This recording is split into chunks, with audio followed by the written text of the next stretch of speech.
Okay, time check tayo. So, gabi na. Medyo matagal natin ginawa to. Tapos na tayo mag-install Zenlo na X1 plus 60 watts mini driving light.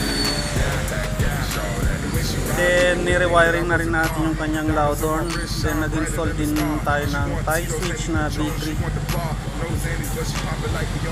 Yan, kung mapapansin nyo, wala siyang headlight. Bali,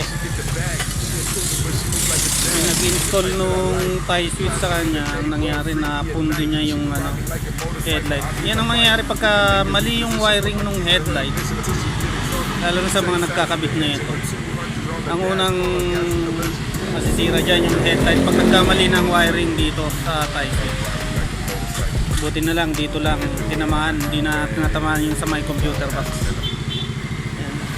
Bale, dinala ni sir, wala rin yung headlight indicator kanina, pero gumagana na ngayon. Bale, ang ilaw niya na lang sa high beam lang. Ayan. Kaya so yung dito yung nawala na. Ayan, napailaw naman natin. Kaya lang ito wala na talaga. Bale, tapos na yan. Nagpalit na rin ng tie switch si sir. Ayan, may hazard, passing light, sa mini driving light. Then may underglow na si sir. Pinakabit na lang yung switch dito. Yan na yung pinaka-switch ng underglow natin.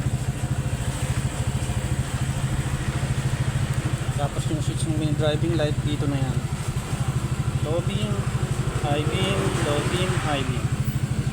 Low beam, fast light, high beam, fast light. Yan. Okay na.